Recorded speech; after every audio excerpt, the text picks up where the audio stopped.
لی جوینا بری دمکی هر دو پارتین سرکین هریما کردستان عراقی نگاشنا ریکاتن که لسر دیار کرنا یک نامزدی جبو سرکاتیا کمارا عراقی اف پست کوک عادت سیاسی العراق جبو کردانا و جناف کردان جبو یکیتیان اجتماعی کردستانی بوا لنها پارتی دموکراتی کردستان جی نامزدی خواهیا بری جوینا هر دو پارتیان لبغداد ام بسکایپ دیگل اندام پارلمان عراقی دیار برواری خفتن و جی پرسین که اف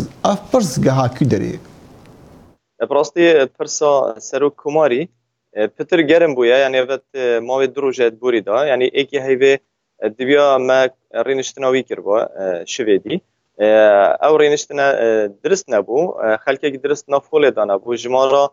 پیدوی بو دانشتنی بو ریوه چوناوی درست نبوش برهنده جی کرنا افرو جی جوان ما ساعتیه که حتی نو جی او رکفتنت سیاسی نبینا کتلت سیاسی دا نشانه هندنا داد که ایرو نیوروژی او رینشتنا تمام ببیتن. که دیار رکفتنا سیاسی دنیورا پارتیو یکیتی دا یا نورا کمال دیده چونکه مثلا سرو نامزد بو سروکاتیا کمال عراقی دنیورا پارتیو یکیتی دا ما چونکه بخوا او پستاج بو یکیتیه و ایکتی نامزدی خو هیا لی لعنی دیجی و کو پارتی بونمونه نامزدک دیار کریا ابجا او ریکاتن دنی ورا کدا بتن راستا تام بسیاره که جه خدایه جارد بیتن لعنی کردی و کردستانی بتایبتی ایکتی و پارتی رکفتنا که درس بوهردی چکو ما 4 سال بهتن هم البغدادی دا حکمت اتحادی دا و الکردستان جدا یعنی هم شرکتی کند به منهج کی پیک و کارکنه ده بیت لجه داخل حتی که او رکفتنا هیا درست نچه بویا دویتن برنامه وانا یک بیت لی دابش کرنا پست دا و ارکوار گرتنا ده حتی که او رکفتنا نچه بویا پارچه کش فشار انو که سرمت هتا کرنه تایبتیش لانت عراقی و بوهنده کو ام یعنی ول ممکن ام بخوب که بینات قرنتا کی داد گلی کدو پیک بی هر دو لانت هر دو کاندیدات پارتی وکتیجی سوز بوانا هنش شلای هنده کاوا کو دنگ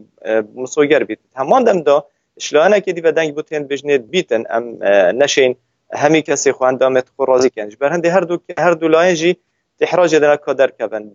پرسیارا دی یعنی لاین دوی پرسیارا تا کو پیواندی یا جی رکفتن بین لاین دیت عراقی طبعا اوجی لازمه بهتا کنه هجبیر نکن ما پست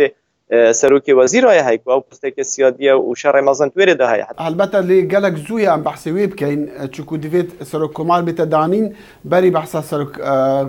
بوست سروك تيا وزيران بكر اللي ما دخواست ام بزانين كادي اون كرد دي تشا دي كانجي في بابتي كلاب كان دي افشا كلاب كان اگر نبو اگر وهي كلا نكري اگر اون بارتي ويكيتي ور الريك نكتن دي تشي بتن طبعا تظاني وك اندامت برلمان كردستان يعني برلمان عراقش لاي كرده هاتين ما بيخوش قالك وف بابت الدفمال نوف فراكسيون كردي دا اكلا ببيتا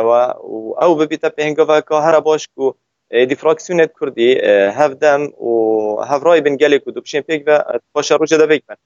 ام تشافريت كن كانجي او تشتا تشيبتن او ريكافتنا تشيبت تظاني تشوايات تنشن يعني